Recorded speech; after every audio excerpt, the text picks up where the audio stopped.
Problema 2. Primer parcial 1-2012.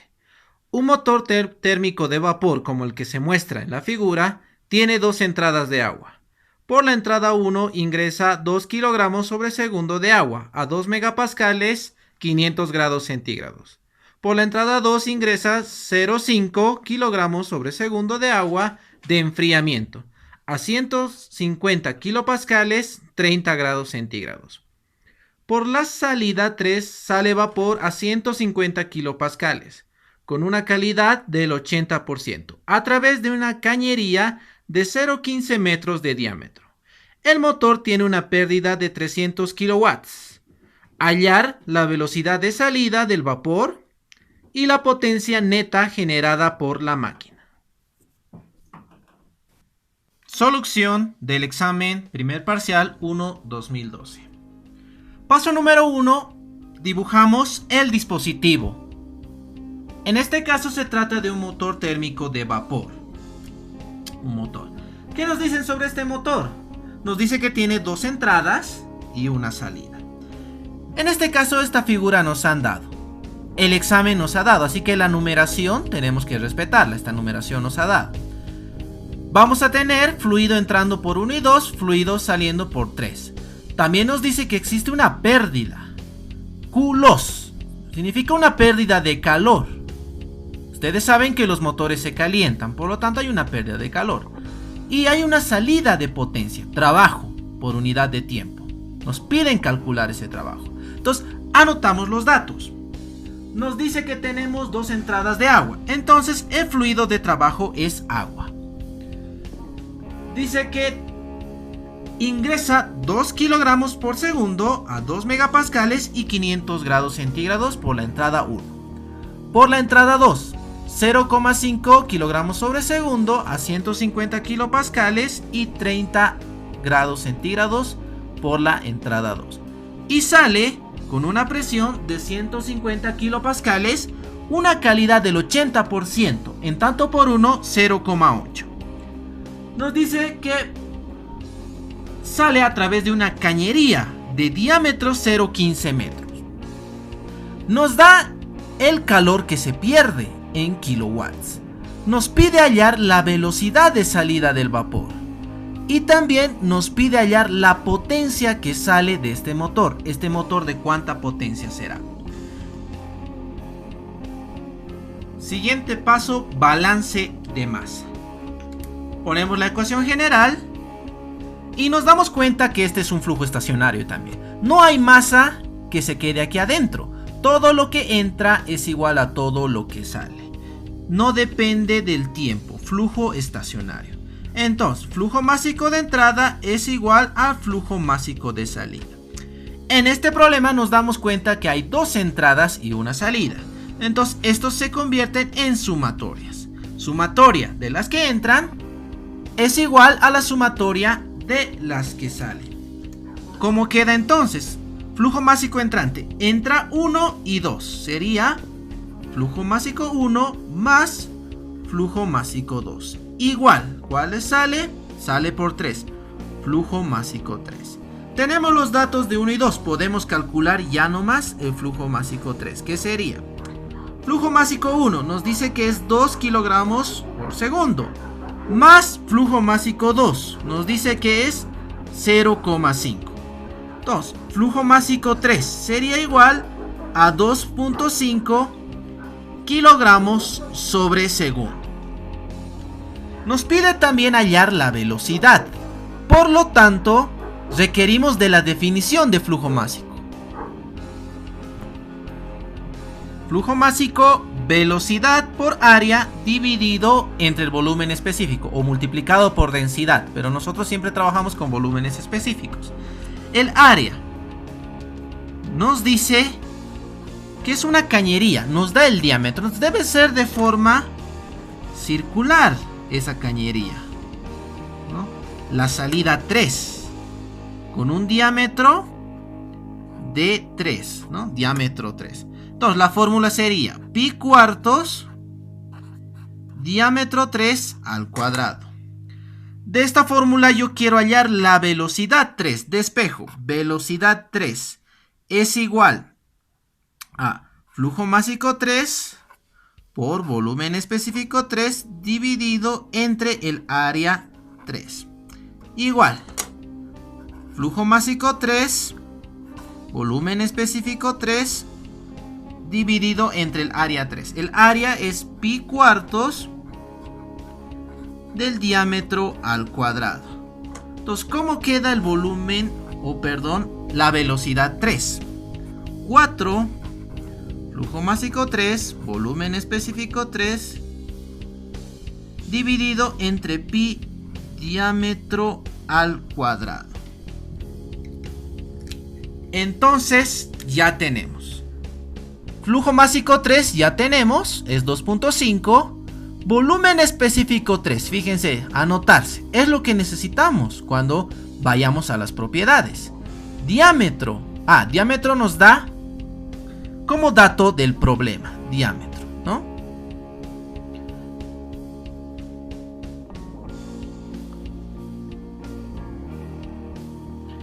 Siguiente paso, balance de masa. Como tenemos más de una entrada, utilizamos la ecuación con las mayúsculas y el puntito, que sería las energías totales, en este caso por unidad de tiempo. Entonces sería kilojoules sobre segundo. ¿Qué más? Ya que tenemos más de una salida y más de una entrada, entonces esto se puede convertir en sumatoria. Entonces vamos poco a poco viendo qué energías no tenemos en el dispositivo. No hay calor que entra, no hay trabajo que entra. Sí hay calor que sale, porque nos dice que tenemos un calor perdido. También hay una potencia que sale, esa es la que nos pide hallar. Entonces estas de acá se mantienen.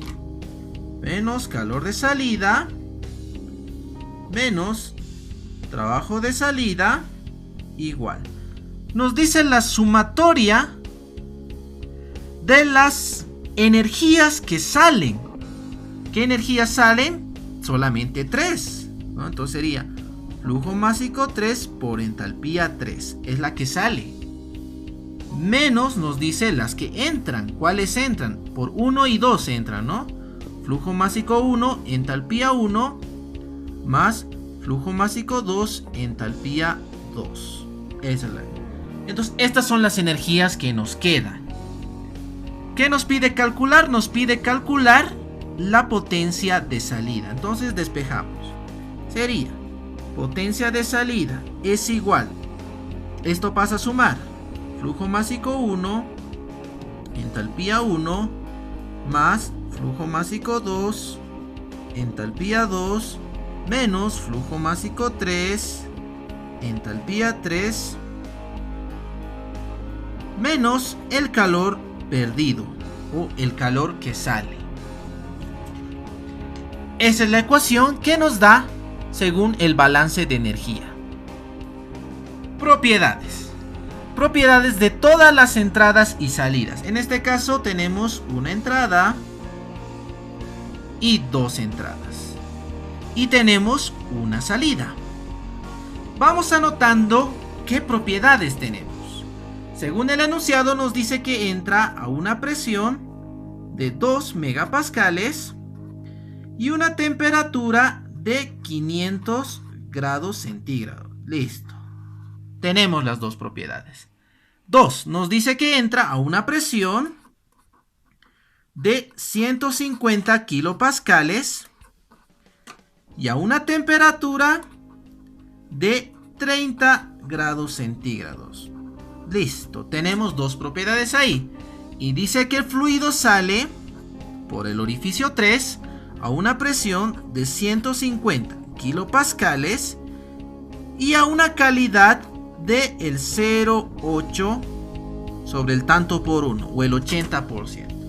Entonces, fíjense, este problema nos ha dado de manera directa las dos propiedades que necesitamos en cada entrada y salida. ¿Qué cosas necesitamos nosotros?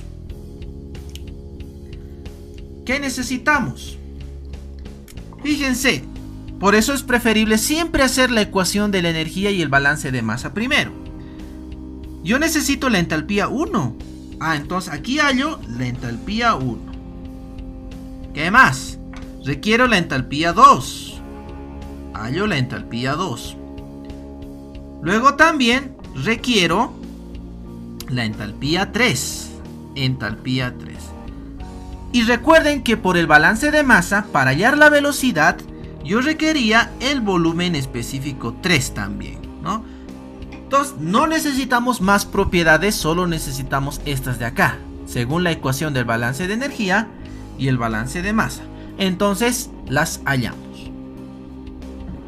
Analizamos la entrada 1. Tenemos estas dos propiedades, tenemos presión, tenemos temperatura y nosotros requerimos entalpía. ¿Qué podemos hacer? Lo primero es determinar en qué estado está, en qué fase está esta entrada 1.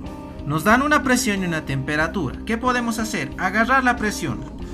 Yo hago un dibujo rápido de la campana, la campanita, y dibujo la isóbara.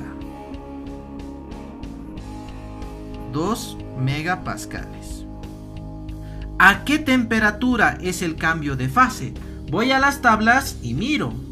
El cambio de fase había sido a 212,38 grados centígrados.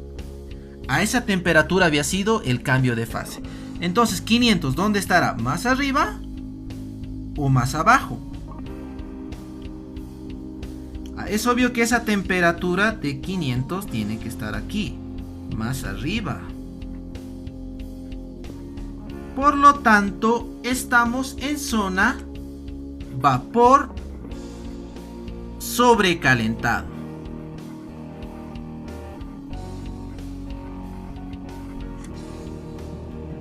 Vapor sobrecalentado. Entonces, busco en la tabla los valores a esta presión y a esta temperatura.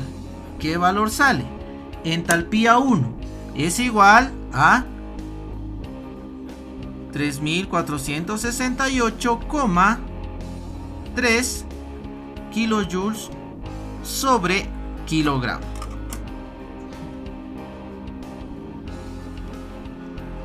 Entrada 2. Tenemos estas dos propiedades, presión y temperatura, y yo quiero hallar entalpía. Primeramente, necesito determinar en qué fase estoy. Otra vez, dibujo la campanita de manera rápida. Dibujo la isóbara correspondiente. Dice que es 150 kilopascales. Entonces yo busco a qué temperatura es el cambio de fase de 150 kilopascales. Es a 111,35 grados centígrados. Entonces, ¿esta temperatura estará más arriba o estará más abajo? Es obvio que 30 grados centígrados está más abajo. Por lo tanto, ¿en qué zona estamos? Estamos en la zona de líquido subenfriado o líquido comprimido. Ustedes pueden ir a las tablas de líquido comprimido y van a ver que no existe esta presión. Solamente hay presiones arriba de 5 megapascales, más no inferiores a esa. ¿Qué tenemos que hacer entonces? Hacer una aproximación. No se olviden de eso.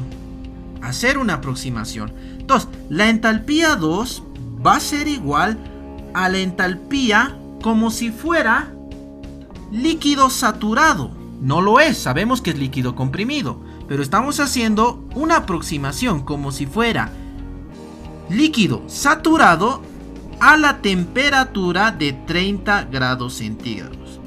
Recuerden bien, siempre tienen que buscar líquido saturado a la temperatura que les den, nunca a la presión.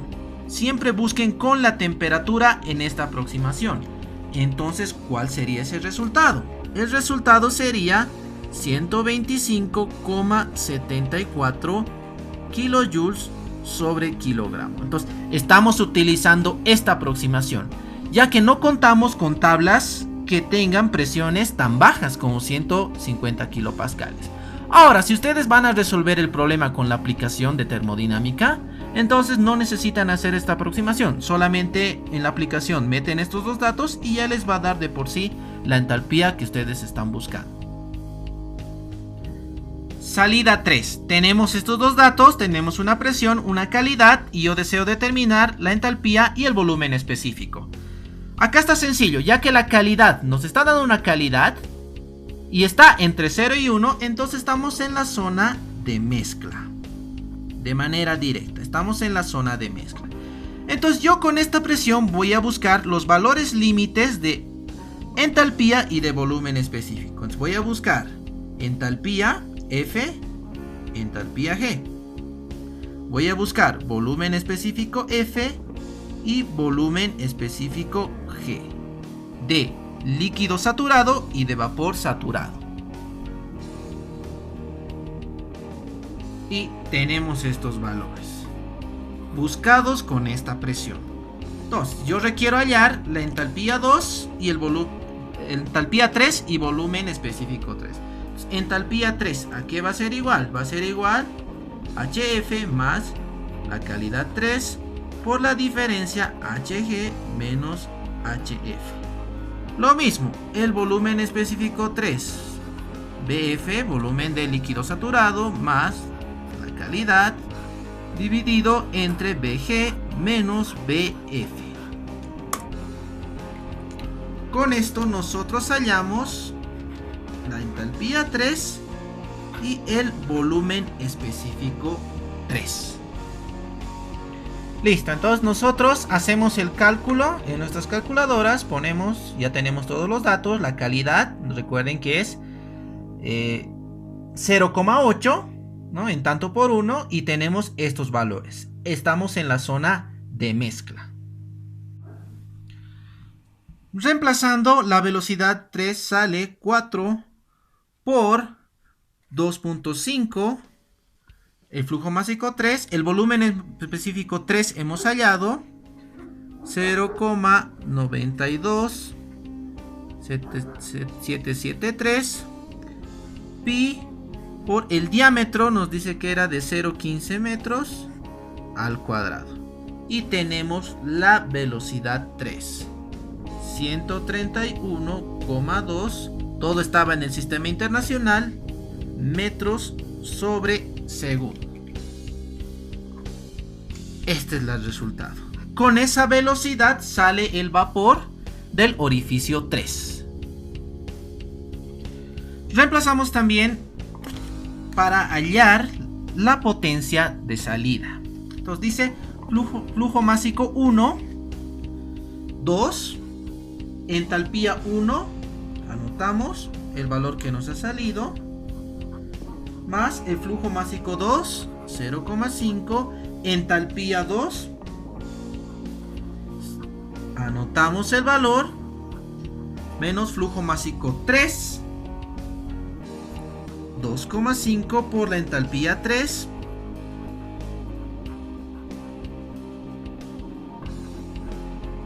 menos el calor perdido, que era 300, ¿no? Entonces tenemos como resultado potencia de salida de este motor térmico en kilowatts.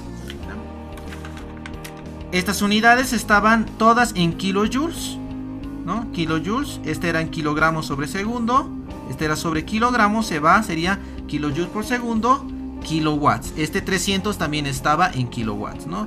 Por lo tanto, esta es la solución del problema. Con esta velocidad sale el vapor y esta potencia es la que nosotros obtenemos de este motor térmico.